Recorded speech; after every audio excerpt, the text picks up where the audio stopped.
رسول الله صلی الله علیه وسلم غالبا فاطمه رضی الله عنها فاطمه پاسه الله خپل رحمتونو خزانه سار والوسی چې کم خلق سار وختي نه پاسي دغه زندگی خرابوي کم خلق چې سار وختي پاسي دغه په زندگی کې برکت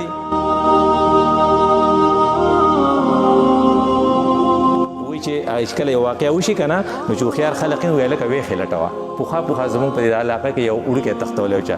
نو یو استاد سه وي واجی سه و نو استاد سه ویږي چې ته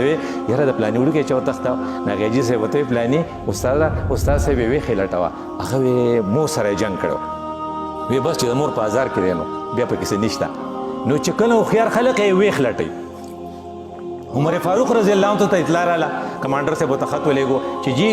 دغه نه کیږي فتح نه کیږي نو هغه ورته ویخ لټاوه وسو تاسو نه بیسیک څه شی پاتې شوی دې ته موږ بیسیکس وایو بیسیک طرف ته لاړ شه څه شی بدل پاتې شوی هغه خپل میټینګ وکړو چې زموږ نه څه پاتې شوی او هو موږ ډیر روشي موږ مسواک نه دی کړی بس ټول آرمی ته آرډر وکړو چې تاسو مسواک کوئ هغه چې بار ته راوځي چې د خوړ په غاړه به اودس کا کفار ورته دا غاړې قتل هغه دا بل پسې غاښونه چې کوي تیرې کوي او چیچین په هغې کې دومره اثر و چې هغه جنګ هغې وګاټو دې ته بیسیک وایي دا څو آیاتونه ما تاسو په مخ کې د سوره مومنون لومبنۍ 11 آیاتونه تلاوت کړل په دې کې موږ ته بیسیکس ښیي بنیادي څیزونه مطلب چې د دې نه د بیسیک نه بیس لاین ورته وایي د دې نه ښکته نیګیټیو وي زیرو وي د دې نه به په بله ځای په ښکته دې نور نشي تللی ځکه دا خو بیس لاین دی د دې نه چې په ښکته لاړې بیا بس نه په سوره فرقان وغیره کې بیا دي خد و خال چې بیا به نفل کوئ بیا به تهجد کوئ او کله چې تاسو هم څوک د له مخې درشي نو تاسو به په ځمکه باندې ګرځئ نو په هغه سره ګرځئ جزې سره ګرځئ دلته وایي نه بیسیک کارونه به کول غواړي هغه بیسیک کارونه څنګه چې حضرت عمر صاحب ورته بیسیک له لاړ شئ هوښیار خلق چې دي هغه بیسیک له ځي چې هلکه څه چل شوی دی وایي چې ته بیسیک له لاړ شه غالبا څه بنیادي چیز به تا پرېښئ وایي یاره واقعي بعضې خلک دی که نه د ملایت اعظم راځم او پیسې نه ګټم خدای شته وایي زما په نصیب کې نشته نابل ورته ویې ولې وایي په ما کې هلکه هېڅ نقصان نشته یو ما ته په خپله وي بیا هره پیره ځم راځم او وایي نور راپکس نشته خو وایي ګوره سهار پاڅېدی نه شم مایزه اوس خدای پاک خو سهار مال د خپلې خزانې ویشي په هغه وخت کې ته ودهې یاره وایي ما ډېر کوشش وکړو خو نه شم پاڅېدی چې نه شي پاڅېدی نو بس دقې ډانتش ګرځه دې ته بیسیکس وایي رسول الله صلی الله علیه وسلم غالبا فاطمه رضی الله عنها فاطمه پاسه الله خپل رحمتونو خزانه سار والوسی چې کم خلق سار وختي نه پاسي دغه زندگی خرابوي کم خلق چې سار وختي پاسي دغه په زندگی کې برکت دا رسول الله صلی الله علیه وسلم دا دعا خو به ځای نه و اللهم بارک لامتی فی بکورها خدای زما د امت په سار وختي کې برکت واچي نو حضرت ته دعا کړي چې څوک سار وختي پاسي دغه دکان هم خچلېږي کاروبار هم خي ځکه چې بیسیک دی نو په دې کې بیا بیسې خبرې کوي چې کو ته بیس ته ځې که نه دا وکړه اوس دا دغه وشو بمبوغه کې دا واقع وشوه لکه ولې واقع وشوه وایي چې بیسیک ته لاړ شه چې بیسیک دا دی چې هلته کې کله ته بلاست وکړې نو غر چې دی کو فرض که په هغې سات کې دغه شي ایکسپلوژن وشي او ارتاو شي نو خلک به تې ځان بل کړي ځکه خلک خو الرټ خو چې کله ونه شي څه نو بیا خو خلک وده شي نو څه موده پس بیا هغه هلته کې پکنیک مناوي او هغه زوړ سس غر دی بیا په خلکو رارتاو شي هلکه وایي ناست به ډېر شی کسان ناست وو او څوک پکې پکنیک له تلي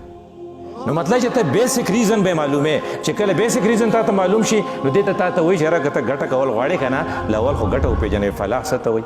وی فلاح چې دی که نه په عربۍ کې د دې یو معنی دا ده شلولو ته وایي چې کله دا زمیندار نه دی دی چې دا یوه کوي که نه دی دا ځمکه شلي نو چې کله دی په ټریکټر باندې یا په دغه لګیایي په یوه باندې قلبه باندې نو دی شلي نو ده ته فلاح ځکه وایي وی ښه نو وی دا ته څه شی وی ته ګوره ځان ته وګوره که نه ته هر سړی چې دی نو د ده په منځ کې یو ځان دی لکه اوس زه یم نو زه می چې می زما کې یو روح دی پتا کې یو روح دی دا د خدای له طرف نه راغلی نو بل څه دی د دې روح نه غیر چاپېره څه دي بیا ستا باډي ده نو ستا را باډي یو شي دی نو ته د باډۍ غم اخیستی لقمان خپل بچي ته وی بچي ستا په بدن کې څه حصه ستا ده څه د الله ده څه د چینجو ده نو باډي د چا ده د چینجو نه ده نو دا ټول سوچ تا چې کله په چینجو په باډۍ باندې نو یو دا شو د دې دپاسه بیا سرې جامې دي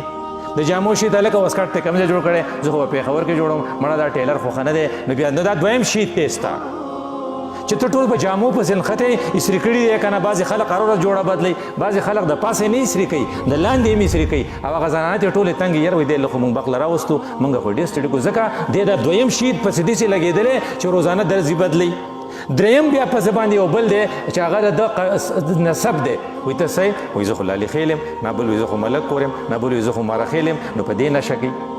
نو څلورم نمبر څه شی دی وایي ته په کومه پارټۍ کې چې کومه پارټي په حکومت کې دی په هغې کې نو بیا راشه کو نه شی ته ګورې وایي یاره زه خو په تحریک انصاف کې ما ته بس هغه وکړي بل وایي زه په جمعه اسلامي کې زه به دې خوښ شم دی باندې د پارټۍ دی دا ته وایي نو پخوا یو هوښیار سړی تېر شوی اوپنشد ورته وایي هغه دا ویلي man is in ignorance that he identifies himself with artificial sheath which encompasses the real self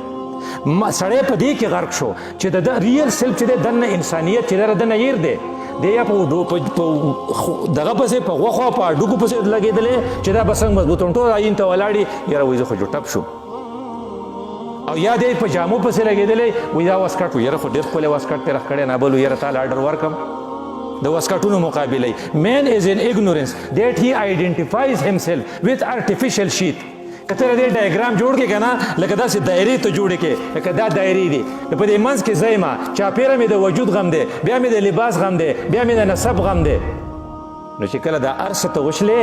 او دغه شي له دا ته چې ځان له عزت جوړ کې او ځان له ترقي جوړه کې نو بیا فلاح ومومې دې ته فلاح وي بچته دی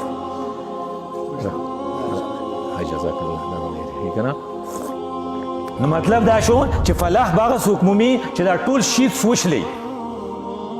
او په ځان باندې توجه ورکړي چې زه ډیولپ شم زما ترقي وشي زما روح ترقي وکړي بیا وایي یاره خو جامو ته یې مه ګوره ډېر زیات ښه سړی دی